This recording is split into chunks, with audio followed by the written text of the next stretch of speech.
High, welcome to মামনির রান্নাঘর। আমি এসেই মামনির জন্য একটা চ্যানেল ওপেনিং করে দিচ্ছি বিকজ আমার মামনি ভীষণ ভালো রান্না করতে পারে, শুধু রান্না না সব পারে। আর আমার মামনি সব রকমের সব ধরনের রান্না করতে পারে, ভ্যারাইটিস রান্না করতে পারে, আর সেইগুলোই আমি আস্তে আস্তে চ্যানেলে আপলোড করব।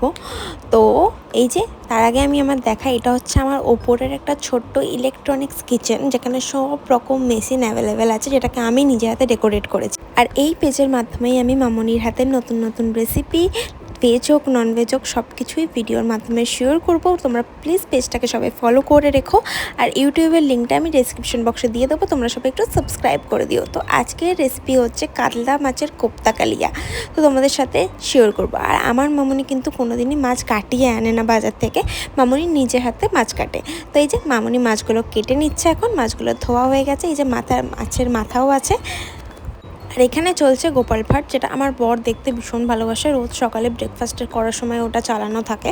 তো ওটাই চলছিল আর কি, ওটা দেখতে দেখতে আমরা রান্না করছিলাম। দেন এখানে মামনি মাছগুলোতে নুন হলুদ মাখিয়ে নিল, দেন তেলের মধ্যে প্রত্যেকটা মাছ ভেজে নেবে এপাল্টা ওপাল্টা করে। আর প্রত্যেকটা মাছ ভাজা হয়ে যাওয়ার পর প্রত্যেকটা মাছ সুন্দর করে একটা জায়গায় তুলে নিলাম আমি।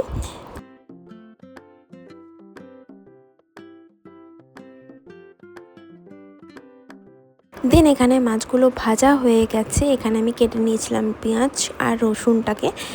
দেন মাছগুলোকে ছাড়িয়ে কাঁটাগুলোকে বেছে ওপর থেকে দিয়ে দিয়েছি টমেটো কুচি, পেঁয়াজ কুচি, রসুন কুচি। আর রসুনের গন্ধটাতে আরও বেশি এনহ্যান্স করেছিল। দেন ওপর থেকে দিয়েছিলাম 3টে আলু, দিয়ে ভালো করে মাখানোর পর দিয়ে দিয়েছিলাম খাবার সোডা, বেসন দিয়ে ভালো করে আবারও একবার মাখানোর পর দিয়েছিলাম নুন হলুদ আর লঙ্কা গুঁড়ো, আর একটু ভাজা মশলা আর একটু গরম মশলা দিয়ে দিয়েছিলাম, এতে সেন্টটা আরও ভালো আসে। আর একটু চাট মশলাও মামনি লাস্টে অ্যাড করেছিল। দেন সব কিছু দিয়ে মাখানোর পর এবার যে যার মতন আকৃতি ব্যবহার করতে পারো। আমি এখানে গোল শেপের বানিয়েছিলাম, তো প্রত্যেকটাকে একদম ছোট ছোট করে গোল করে নিয়ে বেসনের মধ্যে ডিপ করিয়ে সাদা তেলে ভেজে নেবো। এবার চলো, এখানে আমার প্রত্যেকটা কোপ্তা ভাজা কমপ্লিট।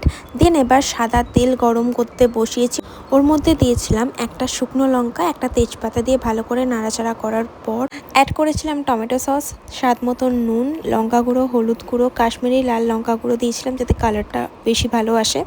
দেন ভালো করে নাড়াচাড়া করার পর অ্যাড করেছিলাম স্বাদ মতন চিনি, দিয়ে ভালো করে নাড়াচাড়া করার পর যখন তেল ছেড়ে দেবে তখন ওপর থেকে আমি অ্যাড করে দিয়েছিলাম জলটা ফুটে আসার পর, যেহেতু একটু বেশি করে জল দিয়েছিলাম কারণ কোপ্তায় বেশিরভাগ জলটাই টেনে নেবে, তো জলটা ফুটে আসার পর কোপ্তাগুলো এক একটা করে ছেড়ে দিতে হবে।